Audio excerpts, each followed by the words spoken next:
Ramen's one of those meals where you got to decide, are we eating or are we talking? Because you can't do both. And they just kept talking. So I'm just over here holding a mound of noodles with my sticks. And I'm just like, are you about done with your sentence? Because you can't do it mid-sentence because you can't go, oh, no, as you're just glurping in noodles into your face. Oh, that's a solid point. Yeah, you should put that dog down. You need to either be like in the conversation or not in it. Trekking heavy or traveling light, there's one thing that's right wherever I go. That's where I am.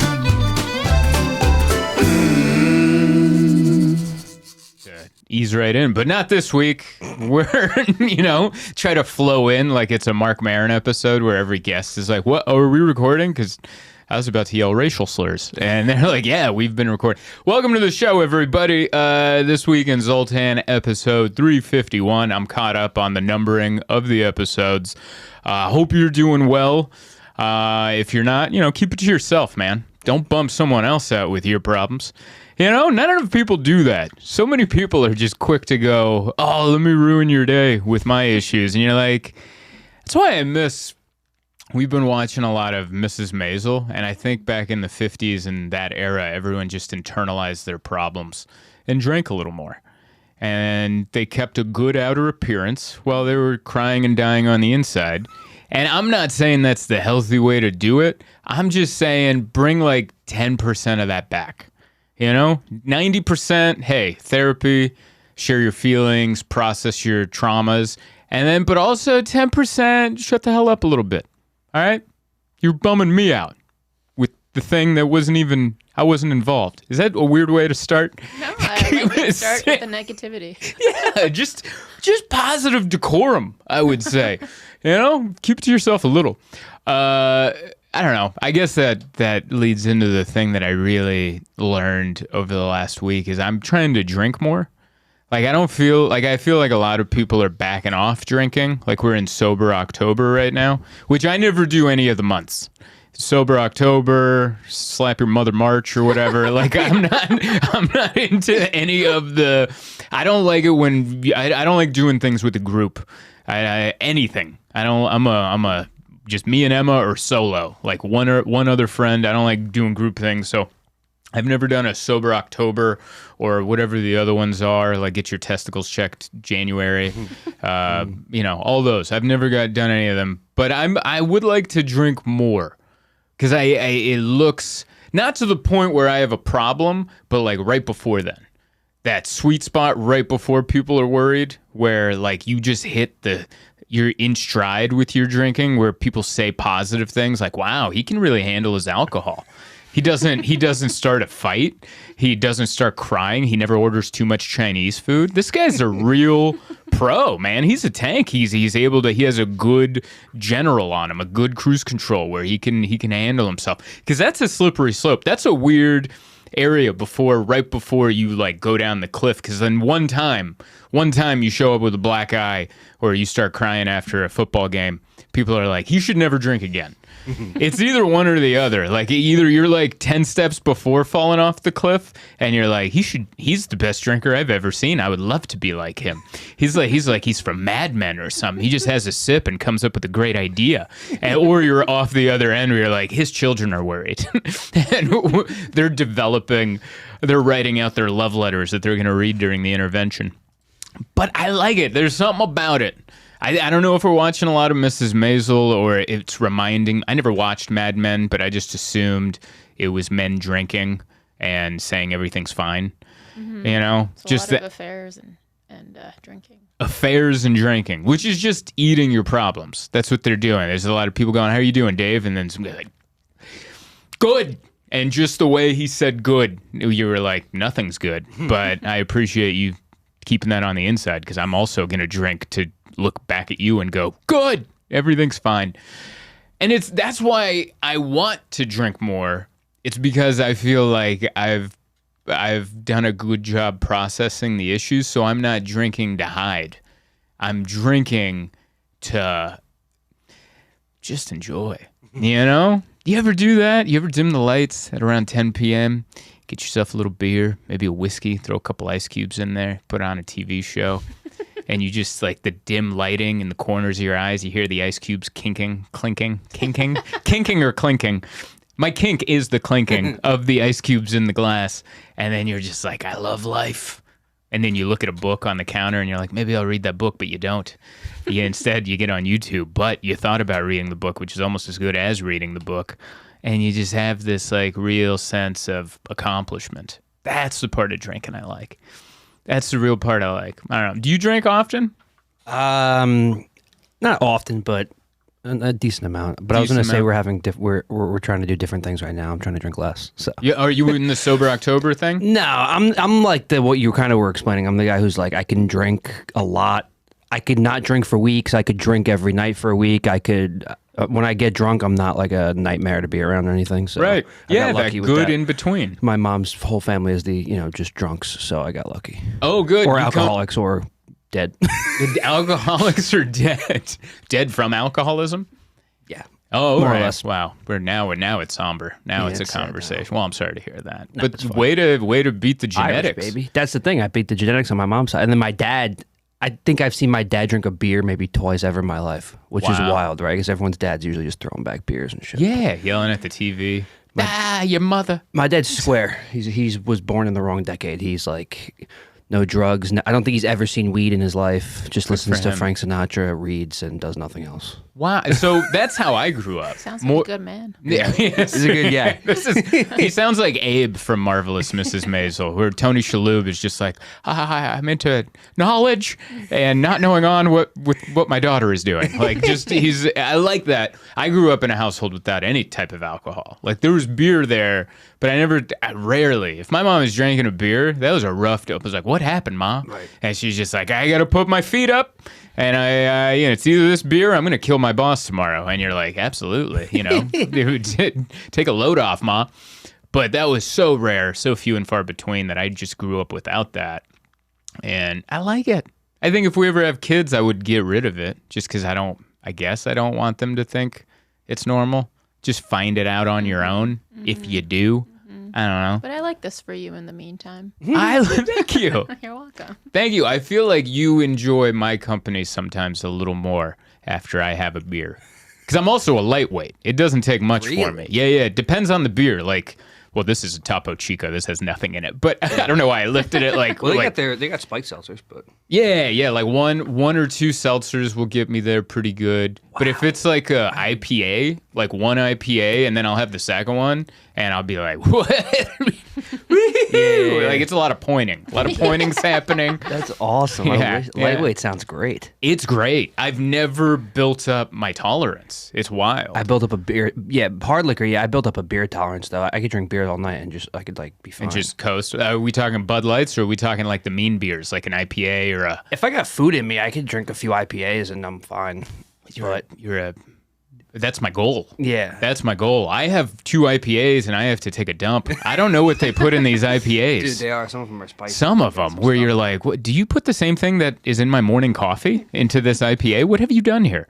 Light beers, I can crush them, but just trying to drink more, trying to enjoy life a little bit because it's getting a little wacky out there. But we had I think one of the reasons I thought of that is we had a really good weekend because we went on we did a double date with another couple because we're kind of, me and her, we're not very social. Like, I think I've talked about it where we're in, we've gone to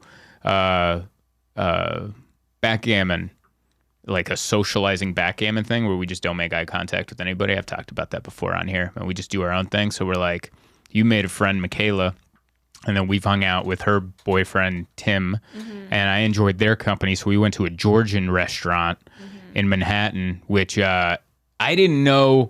It was weird. I just saw Georgian restaurant, and I'm like, Georgian or Georgia? Because that's 2 very different cuisines. One is a state where I'm expecting fried chicken and like Southern comfort food. And the other one is a country that I didn't know existed until I Googled it. And so I'm like, what is Georgian food?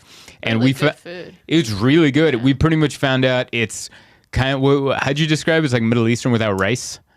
Middle Eastern food without rice. Yeah. A lot of bread. It's bread, and then because you asked for rice, because I think you saw the dishes, and you're like, "Do you guys have rice?" And they're like, "We have bread with cheese in She it." gave me a dirty look when I asked. Yeah, I think maybe there was some sort of war fought between the Georgians and then whatever the nearest country is that had rice, and you're like, "You besmirched her by is this bread not good enough?" But we went over there, and it was a good couples dinner because they both ate. Everyone ate because every once in a while. I remember one time we did a couples dinner with somebody and they didn't eat, and we got like ramen or something. We just had these. We showed up hungry because we're going to a ramen spot. Ramen's big. It's hearty. So we made sure we were hungry, and then they dropped off these giant bowls of ramen. And you got ramen's one of those meals where you got to decide: are we eating or are we talking? Because you can't do both. Oh yeah. All right, yeah. It's not like we're picking at a charcuterie board here. All right, this is a bowl of long, thick noodles. So what are we doing? We eating or talking? Yeah. And they just kept talking. So I'm just over here holding a mound of noodles with my sticks, and I'm just like, are you about done with your sentence? Because you can't do it mid-sentence, because you can't go, oh no, as you're just glurping in noodles into your face. Oh, that's a solid point. Yeah, you should put that dog down. You need to either be like in the conversation or not in it. That's so and funny. yeah, it was one of those foods. Georgian food, I will say, is a good talking and eating food because it's a lot of like one of the dishes was bread with cheese in it. So they brought this like open-faced Danish looking thing, and then it's like hot cheese, and then the waiter comes by and puts a raw egg in there, and then whips it up, and then like makes this like fondue looking thing out of it. It's like a whole show. It's kind of like Salt Bae if Salt Bae was more cheese based, and then we're all just ripping pieces, dipping it in the cheese, and it's funny Looks good. because like at first we're polite. You know, we're like I ripped off like a nipple corner. I'm like, oh, let me get a nipple of this bread and a little bit of treat. And then cut to like 10 minutes in, we're just gouging the shit out of this. Oh, excuse me, the hell out of this bread, and just dipping into this cheese and wailing it into our faces. And God, I love bread and cheese. Is there anything better? Like that one restaurant we went to where they had they gave us those, it was Kalur Cafe, where they gave us those little beignets, and one was filled with Nutella, and then the other one was filled with that Adrian Brody jam that I love. Do you know what I'm talking about, the Adrian Brody jam? Did you ever watch The Pianist? Yeah. Where he plays he's a Jewish pianist, and then World War II happens, and he's like on the run. Right. And there's a scene where he's like in a dilapidated town. He's by himself, like everyone's pretty much gone, and he's just hunkering down. And I think the Germans had taken over this place, and a German officer came in, sees him hiding there, but instead of reporting him, he comes back the next day and brings him a loaf of bread with jam. It's a pretty important scene. Yeah, because at the end he ends up seeing that guy, the German officer who is now arrested because the Nazis lost. For all you history buffs out there, just a little update. But like the color of that jam. Looks so delicious because he's starving. He hasn't eaten in who knows how long. He's famished. And this officer gives him this, and it just looks like French bread and this dark red jam, which I might be the only one who got food porn vision out of a Holocaust movie. But like, it was this delicious looking dark, and you just watch him dig in, and I've been looking for some Adrian Brody jam. Every plate, that's what I want. I want that good French bread with that Adrian Brody jam, maybe a little butter if we're being selfish, and and a little bit of privacy. That's all I'm looking for. I thought you meant Adrian Brody was marketing his own jam that he's making. It should. Just based off that movie scene. That'd be pretty good. I wonder if I'm the only one that felt that. I had did to too. be. Yo, you did I too? remember All that right, scene good. Very clearly, yeah. Because I'm so glad I wasn't alone, because I was like, I know this is a very heavy topic, and I've not lost sight of that. But that jam, do you see that jam? It's like this gorgeous, glistening, red, purpley. The consistency, the bread. I don't. You know, that's who I am. So we went and did that, and we had a wonderful time at this Georgian restaurant. And after that, we went to an art museum, which I've realized, like, they're very nice, and we're all on the same. I think they might be smarter than us, but I think me and Tim are like on a similar intelligence length. I think that's important when you go to an art museum, because like you're looking at the art, and I never know what to. I enjoy art museums. I enjoy looking at the art. I enjoy it. My favorite part of art museums is looking and going, that's about as much fun as you have at an art museum. You look, you read a little, and you go, And that's the art experience, and I enjoy that. But it's hard when there's someone next to you and you want to talk about the art, because I don't, like, I wasn't in it, and we were looking at it. We were at the Whitney, and they had these giant pieces, and the first thing I said, I'm like, man, the art's really big. That's how I described the art. I called it big. Yeah, I'm not going to talk about the vibrance of the colors or the story that it's telling or the interpretation. What was the artist feeling, or what are the different angles of this piece and the era it came out in? The art's, that's a big ass canvas. They put that on. He must have had some money to do that. Where did he find that big ass? Have you been to an art supply store? That's an expensive canvas to start throwing paint at. And then later, I realized why Emma, you and I are so perfect for each other, because later there was an art installation that looked like a bunch of burnt pieces of wood that this artist had put together, and you smelled the art, and you're like, oh, you can smell the burnt wood. So that's me. I was like, yeah, you can really smell it. That's me and you at an art museum. You go, hey, it's really big, and you're like we're just experiencing the art all wrong. I'm commenting on the size of the piece, and you're sniffing it for fumes, and meanwhile, all meaning is completely gone. We're like, what? I kind of wish, because I know art is for interpretation. It's open to whatever it means to you, me, and the person behind us. But I also wish that they would have the artist's version of explanation of events next to the art. Because sometimes they do, but usually they don't. Usually they just say the person's name and the year they did it, maybe a little blurb about them. But I'm like, what did you mean in this? Because sometimes you and I were on completely different spectrums, and it's not that anyone's wrong in this situation, but it would be funny to have someone look at a piece of art, have their version, someone else next to them have their version of what the art says, and then go read what the artist was actually doing and just feeling how way off that was, you know? Like one person's like, oh, this is about the socioeconomic divide in our country today. And the other person's like, I don't know, I think he's going through heartbreak, maybe a breakup or something. And then you just read and you're like, I was stoned on a Tuesday and I decided to paint my dog. And we're just like completely on different spectrums on what we think this art is. I think that would be fun, because you're not wrong for how you interpret art, but you also kind of are. You are a little bit. You know, you listen to some songs sometimes, and you're like, oh, that's what you meant by that. I thought you were talking about a heroin addiction. You were just sad on a tour bus. Wow, I misread those lyrics hard. You know, I don't know. I feel like a little bit of explanation with the art would definitely go well. I like to know what artists are thinking when they paint something, or when they, you know. What was going through your mind? I have always wanted to interview musicians of pop music, because that would be really fun to do. Like you interview, I don't know, who does like mindless pop music where it's all about dancing and stuff, and you just interview that artist. And Rihanna, what were you saying what was like the deeper meaning before the lyrics, hey, Mr. DJ, can you turn that music up?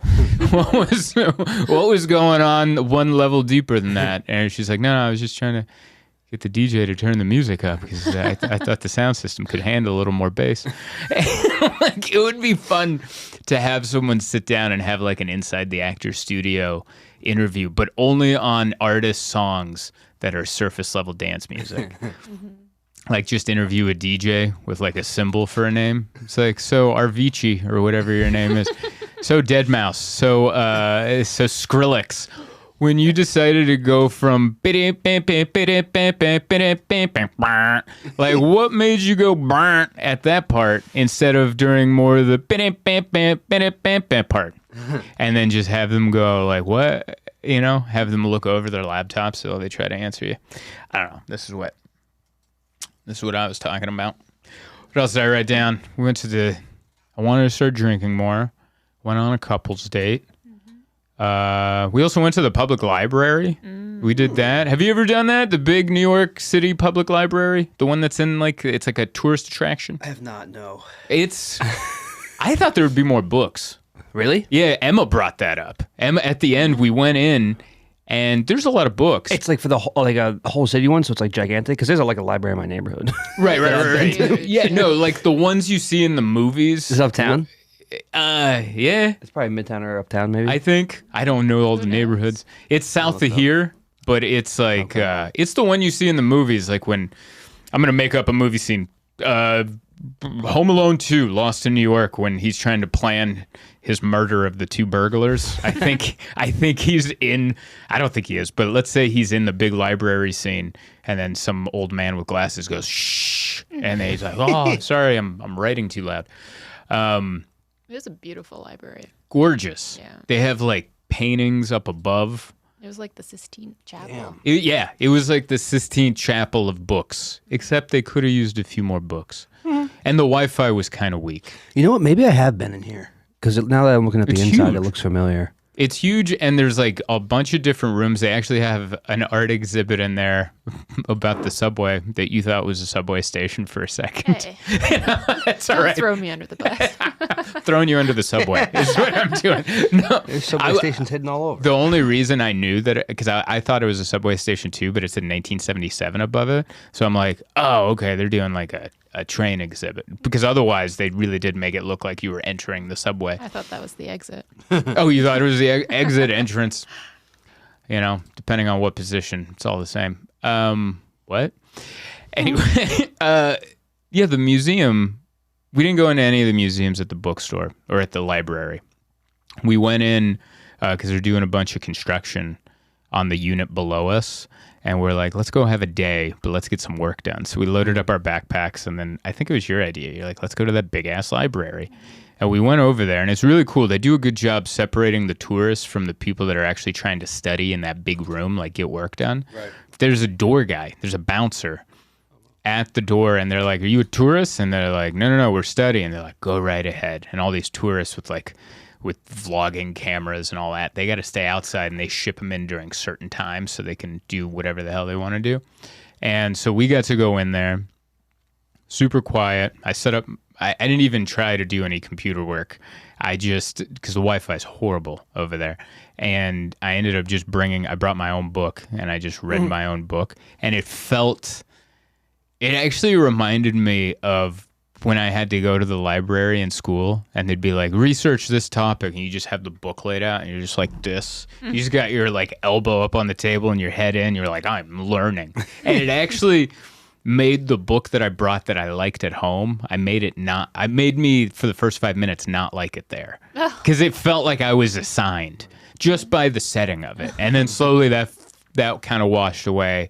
And then I started feeling superior to everybody because I'm the only one reading a book. I was looking at everyone else. They're on their computer. I'm like, you're looking at smut right now. That's what you're doing. You're scrolling Instagram. I'm over here enriching my mind and you're over here just wasting time. And there's something about reading a book in public that makes you feel better than everyone not reading a book in public. You're like, yeah, that guy's an idiot. That guy's probably illiterate is why he can't enjoy what I'm doing. I feel like you've been reading a lot more since we moved to New York. So Just much in general, more. You're very easily influenced by our environment. So much. Dude, that's all I wanted. When I pictured our apartment in New York, I wanted one of those like old-timey war buildings that have the crown molding and the high windows, and they got some kind of apex at the end. We live in a penis, if you don't know. If you haven't seen the layout of our apartment, it's a full unit. It's got a head with a shaft and testicles. That's the closet bathroom area. But I didn't notice. My friend Dane noticed that as soon as I showed him the layout. He's like, oh, you live in a rig. And I was like, what? Oh my God. He's like, how didn't you not see this? And I'm like, I don't know. I was looking too closely at it. But I like to read at the tip. And it's just these two windows, and I got my chair there, and I just feel like when you walk down the street and there are those nice brownstones with the big like bay window looking things, and you look in there and there's just some retired man reading in front of his fireplace with like a Steve Martin sweater on, and you're just like, yeah, dude, that's what I want. And with the little drink, little clink clink, get a sip, read a little bit about World War II, go to sleep. Like there's something about that that's really enticing to me. So that's how our apartment is set up, where I read at the head of the shaft, and then we sleep in the taint area. And that's always what I've wanted. I'm reading 2 books right now. None of them are going to expand my mind. One of the books is about Connie Converse, this musician that recorded some stuff in the 50s, never heard from again, and then her music blew up in like 2009 because they released it. Someone finally released it. And the other book I'm reading, Sam Tallent's novel, Running the Light. Have you read that? No, but I've heard a lot about it. I'm only a few pages in, and I already love it. It's a book about an old road dog comedian, kind of burnt out, pretty jaded, addicted to cocaine and anything. He just loves substances. He's on the road. He keeps cash in his boot. And there's a scene that's so funny that I just read. A scene? Is that how you say it in a book? There's a page where he's doing some private event at a VFW hall at this bar, and he just sees all these old people, and he's got to go on at the end, and they're like, oh, you're going to go on after Plinko or Pingo or something. But what it is they put out a bingo board, and they put a duck on it, and wherever the duck poops, that's the bingo. And I love that. yeah, I'd never heard of it before, and all these people throw bread for the duck to go, and then they're all hoping he poops there because they all have a number, and whoever wins gets like $100. So they're super into this, and this duck's just going around. And then eventually someone wins, and he thought he was supposed to go next, but he looks up, and there's this old woman, bald. She has cancer, and she gives a sob story speech about having cancer and having a foundation to help other people with cancer. Everyone's crying because everyone knows everybody there. Everyone's sobbing. And then he angrily runs over to the guy that's in charge, and he goes, I thought you said I was on after the duck. And just that sentence made me laugh so hard. Because as a comedian, we've been there so many times where that's a stereotypical hell gig. We were doing a private event, and you're already going on after something stupid like a raffle, or I once went on after an ugly sweater contest for a Christmas party. And then you think you're on next, but then you're not. There's an impromptu somber speech where everybody gets sad, and then they bring you up, and you got to it was already going to be a rough show anyway, but now you got to turn around sadness into hilarity. That happened to me at the car dealership. That story that I told. I bombed at a car dealership at 1 PM once. Mossy Toyota in San Diego. Apologies if I told the story on the podcast before, but it was 1 PM. It was an employee appreciation party where they shut down the dealership, and they forced all the employees to stay in the showroom and have barbecue and listen to me for an hour. And I mean this, classic management never knows how to appreciate the employees. Instead of just giving them the afternoon off, they lock them indoors and go, eat this, listen to that. Your fun is curated, And so I show up, and I knew it was going to be a hell gig, but I didn't know how bad, because all these, the president of the dealership spoke. And then after that, a young girl spoke who, I'm not making this up, she, I guess, needed a kidney growing up. And everybody at the dealership donated a portion of their paycheck for a few years to help this girl get a kidney, to help with medical expenses.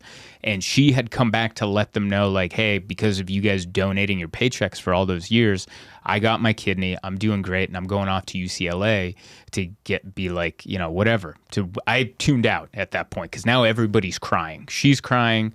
The president of the dealership sobbing. The entire audience is sobbing. Mechanics, salesmen, whoever else works at a dealership. The guy who booked me is next to me. He's crying. And I'm like, am I on next? He goes, yeah, you're on next. I'm like, I'm about to bomb, dude. And he goes, no, you're not. You're going to do great. And I go, I promise you I won't. And I didn't. I went up there and because you can't follow that. How do you follow that? You can't just go up there and now comedy. Hey, one more time for dialysis, everybody. Why don't we give her a round of applause as she's off to UCLA? And so I went up, and I knew I took a gamble right off the bat because the dealership was closed. I just went, hey, it's only us here. You can be honest with me. Leasing is a sucker's game, right? And everyone just went quiet, quieter than somber. And I was like, huh? And then I kept that non-momentum going for the next hour. And while I'm bombing at 1 PM in a well-lit car dealership with giant windows. Every 5 or 10 minutes, a customer would try to get through the double doors. Like these giant glass double doors, they'd shake them. And so while I'm talking and no reaction, you just hear, conk, conk, conk, conk, conk. And I'd look and there'd be an old man shaking the door and then cupping his hands over the glass and seeing people and seeing a sweaty comedian standing next to a Toyota Yaris and just going, I want to buy a car. And you just see salesmen like watching their commissions walk off. And I'm like, no, I have 15 more minutes of bombing to do. And I remember that guy who booked me. He really wanted me, and he kept raising the money to get me. And I did so bad. Part of the deal was he had to give me a ride to the airport because I had a show in the Bay Area. So then I had to get in a car with this guy who booked me, and we just had a silent 15-minute ride to the airport. Oh, no. And I just wanted to say, I told you it wouldn't go well. I was so ashamed that I'm like, I'll just sit here and take it. It's the worst. It's the worst. You bomb and you can't leave. I feel for you. There's so many of those times. Like I once bombed on a cruise ship in front of all Brits. Have you ever performed in front of British people? Yeah, not all at once, but yeah, I've had British people in the crowd and stuff. Right. But when they're all the crowd, oh boy, they hate comedy that they don't like. Yeah, Like if it's they like that wordy British comedy where it's like Jimmy Carr going, and then I said, I'll stab you in the face, or whatever Jimmy Carr says. It's like it's wordy but wooden. Right. And then like there's American comedy where it's more flair and there's substance sprinkled in, but it's a lot of flair. That's more my comedy. There's a lot of flair over substance, but there is substance sprinkled in. And they stared at me, dude. I bombed for 30 minutes. And then I had to stay on the ship. It's a ship. You can't go anywhere. And I got to eat where these people eat. Yeah. So I'm like trying to be out there. And thankfully, everyone was super nice. I had all these like older British people come up to me like, oh, we've very much enjoyed your show. By the way, what accent is that? I'm so bad at accents. You do that all the that's a time. nice little British woman. I'm the worst at accents. But she's like a Jewish lady from Staten Island, that voice. I don't know what that was. But they would come up to me and they'd be like, oh, I'm sorry we didn't laugh. It's just we're British. Like their reason for being a horrible audience is their nationality. And I'm like, that's not good. That's not a good reason. Oh, I'm sorry we didn't clap during your performance. We're from Venezuela. Like, what? That doesn't mean anything. Just laugh politely, you jerks. You're staring at me in a giant theater, sold out. Not that tickets cost anything, but it's free. And I was bombing so bad. I remember it was formal night, and so everyone's dressed in like tuxedos and like they're dressed really well, but it's a lot of black and white. That was the color scheme. And I'm like, it's so weird that you guys are all dressed up in formal night and I'm doing so. It's like you guys are dressed up to watch a funeral, which has been my act. And that was the only thing they laughed at. Like they burst open laughing, and arrogantly in my head, I'm like, I got him. And then I went back into my act. I'm like, I don't got him again. So out of 30 minutes, I had one line that broke him open, and the rest of the time, pure death. Like so bad that I was in my room after the show the next day, and the production manager called me. He goes, oh, you got another show tomorrow? And I'm like, do we have to? And he's like, what do you mean? I go, they hated it. They just came in and stared like, who are we doing this for? He's like, well, I mean, we got that on the contract. And I'm like, I know it's in paper, but do we have to? Like, who's this for? Are they enjoying watching me die? Because I'm contemplating going overboard. I'm contemplating busting through this little circle window you gave me and just slipping into the ocean like a seal and taking my chances in the Atlantic. This is hell. This is hell on earth. And then I went out to do the second show, and I remember prepping myself up. Remember, I did 2 sets of Gotham on Saturday. First set didn't go the way I liked it. I came home and I'm like, you know what? I'm going to go power hump them into submission on that. That's how I pep myself up. I'm like, you know what? They don't tell me the story. I tell them the story. That's a Jim Cornette line from a pro wrestling documentary where he was trying to prep these wrestlers that had never been on TV to wrestle in front of a crowd that doesn't know who they are. He goes, listen, these people don't know who you are. Remember, you're telling them the story. They're not telling you the story. So if they don't get with it right away, just stay confident, do your thing. They'll eventually come. And so I was trying to pep myself up like I did, and it worked on Saturday for the late show at Gotham. I went in there, power humped him into submission. And I was trying to pep myself up before going out in front of these Brits. And I was just like, you're telling them the story. They're not telling you the story. And I went out there and I just machine gunned my material, all energy. And about 3 minutes in, I'm like, they are telling me the story. Then the story is, we hate you. We hate your brand of comedy. And we can't wait for this to be over. But we're not going to leave. I would have been more respectful if they left. They sat there and stared, going, well, what's next, sweetheart? And then I'm just plowing through all this material, and then they stare, and then you leave. Anyway, that's why I'm connecting so much to this book, was that line where he goes, I thought I was on after the duck. And it was just such a beautiful line to read, especially as a comedian, because there's been so many situations where you're like, yeah, I thought I was on after that horrible thing, but no, there's another horrible thing that I have to go on after. Wonderful. So... thoroughly enjoyed that. I don't know. It was a weird. It was a weird week. Did you see the Bigfoot sighting? There was a Bigfoot sighting on Instagram or on Twitter. Mm-hmm. Someone got footage in Colorado. Manhattan? Oh, I was going to say. Where? Yeah, someone got like. Wait, where? I was like in Manhattan? No, that wouldn't even make the news. No. People would think that's a homeless person. Well, plus it was Comic-Con this weekend, so probably thought he was going there if they saw that. No, I didn't see it though, but I'm into that stuff. I want to see it. Yeah, it's on Twitter? It was on Twitter last week, like the middle of last week. I just went on there and it said Bigfoot was trending. Mm-hmm. And it's video from Colorado somewhere. And it looked like people were in a ski lift or something, or some kind of zip line, but with a group, whatever the hell that's called. And they took cell phone footage of a big giant hairy oaf that was walking and then squatted down. I'm going to watch the video. Yeah, it's... I was into it, and then it just looked like a man in a suit. Yeah. Yeah. Sure. I think that's a lot of... It's so weird because we live in a time where, like, now aliens everyone believes in for the most part. Oh, wow, this is a good... It's like good quality, though. Yeah, I know. It's the first time... It's like the Mitch Hedberg joke where the only thing we know about Bigfoot is that he's blurry. Because all the footage about him back in the day was always fuzzy and blurry. Yeah, that famous Patterson footage is like... Yeah. And then, but now this is like... This is cell phone footage, like it's modern. It's kind of blurry, though. Is it?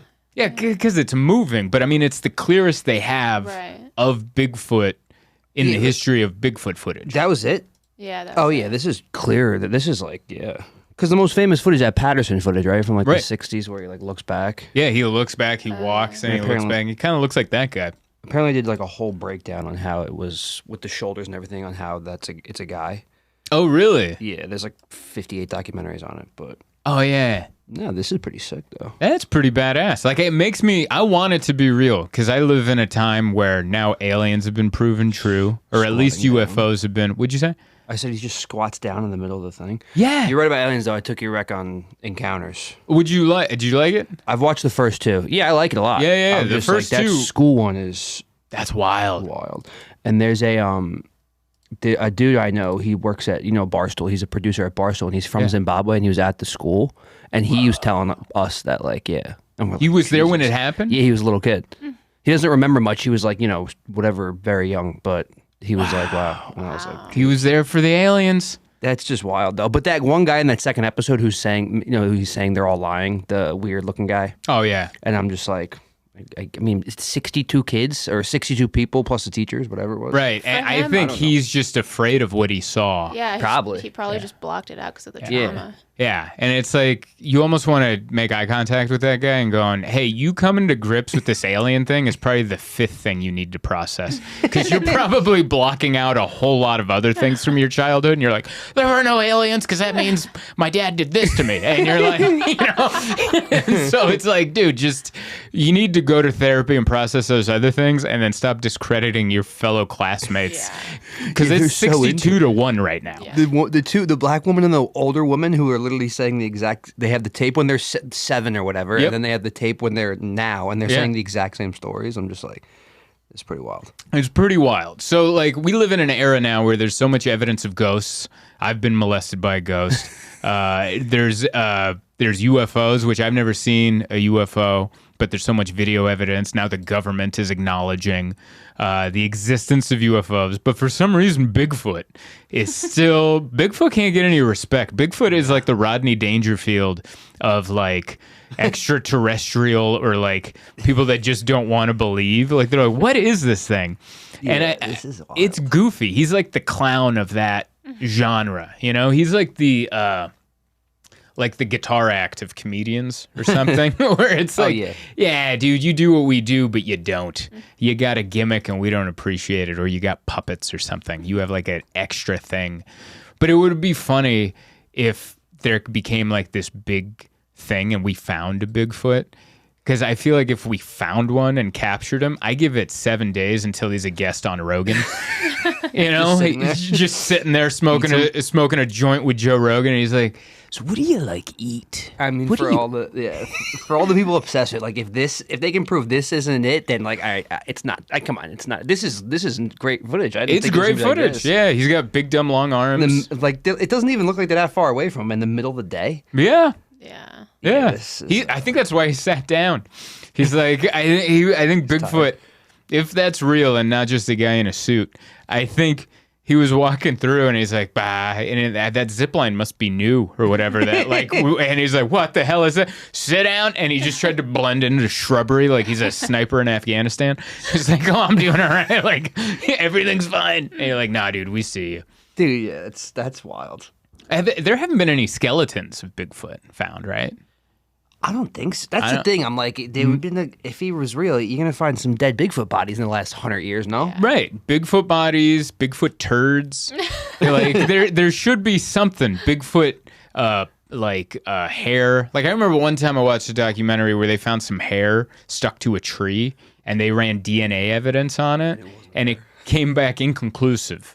Which was this close to, they're like, we don't know what it is. Right. We didn't get enough snuffs off this thing to figure out what it is. The fact that it's just, he lines up right in front of where a train goes by and it's the middle of the day in the middle of anything, like that's where you're going to go if you're trying to do a prank so everyone can see it. Right. Mm-hmm. So, Yeah. I mean, come on. Like, Yeah. 7 feet tall. There should be security footage. Like someone should have a Ring camera on their summer cabin, and then Bigfoot comes by and like scratches his ass in front of it, and then walks off, and you're like, I think that was Bigfoot. Yeah. I think that was big dumb Bigfoot. Yeah, I believe in UFOs, but I don't know about Bigfoot. It's weird to draw those lines, right? Yeah. Because you're willing to take the jump on like extraterrestrials. You're willing to take the jump on ghosts. Mm-hmm. You're willing to take the jump on. Is there anything else? I guess that. And then, but for some reason, Bigfoot, you're like, mm-mm. It's just because he looks so dumb. And he lives here, so you would see, like, I get the galaxy so big, you might, who knows? I guess they say it's so big, you know, there's a million other. How many trees are left for this guy to hide in? Yeah, like, he's got to be out there. It's so funny though that the people that are really into Bigfoot, they are their own subculture. Oh yeah. They're like, because like everyone my age is into action figures that grew up in the 80s and 90s. They're all kind of like action figure nerds, but the people that are into Bigfoot are like the dudes that are into like My Little Pony. Like they're like that subsect where you're like, all right, I love X-Men and pro wrestling action figures from the 90s, but I'm not these creeps going to go buy the new My Little Pony. Like I'm not doing that action. Discrimination within the, I don't even know what that genre is, the paranormal, extraterrestrial, weird stuff going on world, you know? I don't know. I hope he's real, and I hope he gets on Rogan. I hope Rogan gets him high. I hope he asks him like what his workout regimen is. He's like, oh, I do free squats and I do push-ups and then I climb trees and stuff and I just throw them over my shoulders, and then Rogan's gonna be like, it's great.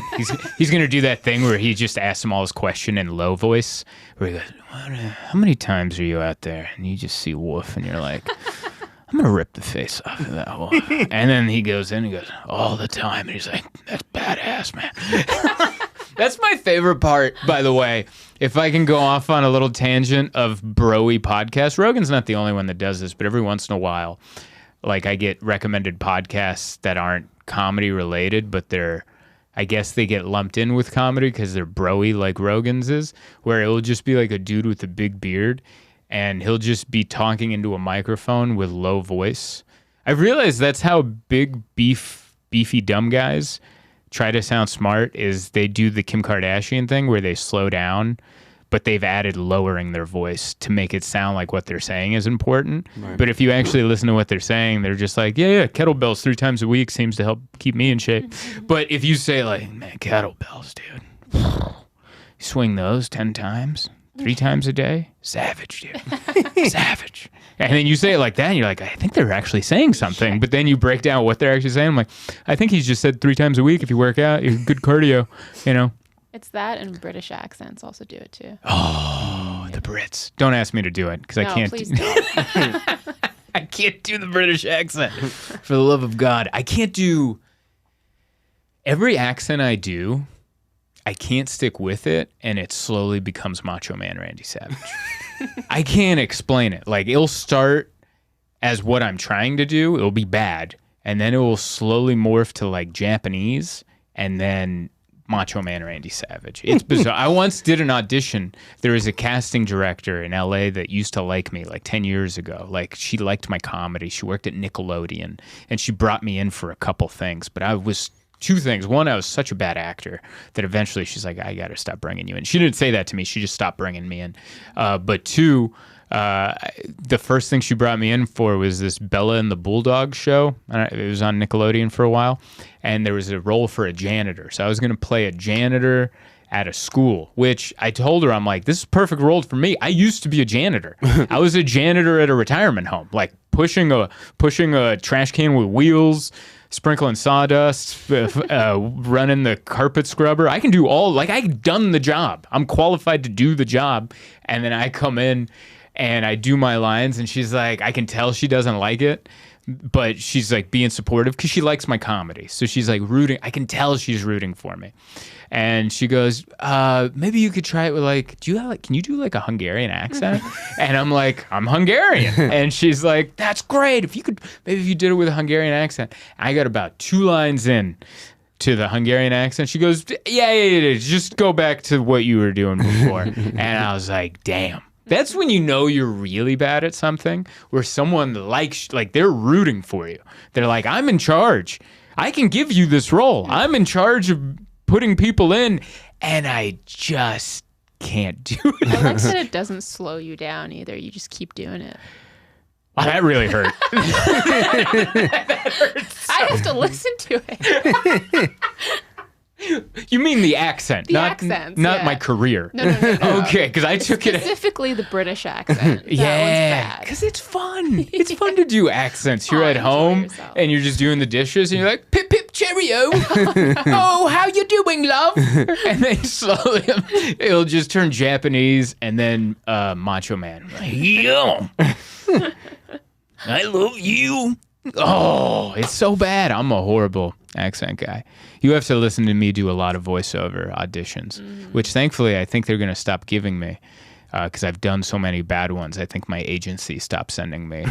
I think that's the best, where no one wants to tell you because they don't want to hurt your feelings. Because this is a world of artists. Everyone's very sensitive, me included. And so nobody tells you suck. They just stop offering you things. And then the world just kind of lets you know. Because the world is honest with you.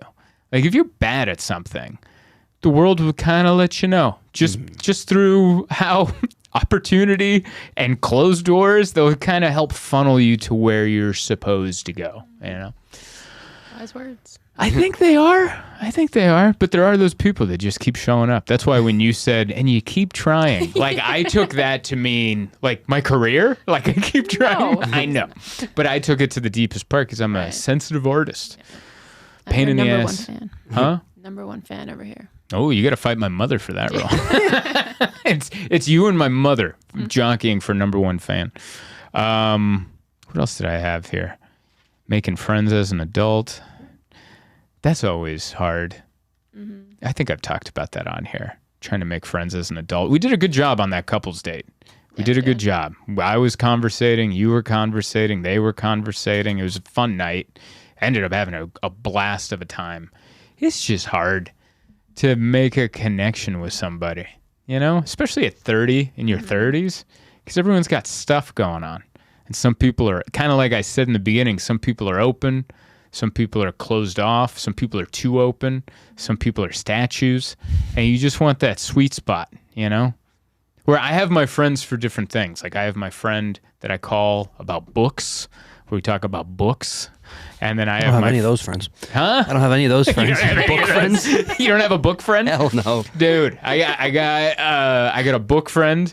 I got my buddies from high school that we just talk about misfortunate turd stories, where we're like, crap my pants at work, and you're like, yep, I had diarrhea at the Tampa airport on Thanksgiving. So that's remember that? I remember Dane texted me, "Happy Thanksgiving, bud. Hope you're doing well." I'm like, currently I have diarrhea at the Tampa airport, so not good, but thank you. Hopefully things turn around soon. And you just have like different friends. I have my pro wrestling friends. I have people I keep in touch with about boxing, comedy, of course. But yeah, like there's no, what's the word? Like a transformer that has all those aspects. Like there's people I'm vulnerable with, and then there's people I've known too long to be vulnerable with. Because we still have our 6th grade relationships, you know, and you're just like, oh, pussy, and you're like, well, what are you, like, we're 35, would you just call me? And so, so it's interesting, like, I don't know, watching those friendships evolve, but also kind of stay within those boundaries and those lanes. I don't know, but we're going to make some New York friends. It's happening. Yeah, it's definitely hard, but I think if there's any place to do it, it's New York. Yeah, because everyone's trying to get out of their apartment because it makes them sad. Mm-hmm. I think that's a lot of New York. You got to get out there because you're like, it's sad. And the best part of going out in a city this big, I'll say this for any big city, is when you're out, no matter how you're feeling or how you're doing professionally or personally, there's always someone doing way worse or way better than you within about 10 feet. Mm-hmm. Yeah. You'll be like, oh, that person's like about to jump in front of the train. I'm not doing that bad. And you're like, that person looks like a stockbroker who's on his way to a private jet. And it's just good to it's good to keep things in perspective from seeing like all, because imagine if you were around only loaded stockbrokers and you're like, man, I suck. I suck. But there's someone for everybody because there's the person who's homeless and then they probably have someone that they turn to. You're like, at least I'm not that guy. Yeah. You know? True. He probably like the homeless guy that doesn't have a place to live. He might look at a guy on the train who has a place to live, but he's going through a breakup and he's sobbing in public. And he's like, well, at least I'm not falling apart like this sap over here, pulling myself up by my ripped shorts. I'm doing all right over here. So like, there's always someone nearby to kind of keep things in perspective. And that's that part I really enjoy. Yeah. Yeah. Very true. I think that's a good, how are we doing on time? 51. Oh, that's beautiful. I think that's a perfect place to end. We ended in a nice... I like this episode. It started here. Yeah. It started negative, where I'm like, hey, why don't you suck it up and keep your feelings in? And then it left in a beautiful place where I'm like, I like going outside to see people doing horribly, but also better. And it kind of lets me know where I am, and it fills my heart with content. It's beautiful. Yeah. Content? That's the right word. Mm-hmm. It is. All right. Thanks so much for listening, downloading, sharing, subscribing, doing whatever you do to listen to this podcast, watch this podcast. See me live. Go to zoltancomedy.com. Check out my tour dates. Sign up for my mailing list. And that's it, everybody. Bye. Ciao. Trekking heavy or traveling light, there's one thing that's right wherever I go.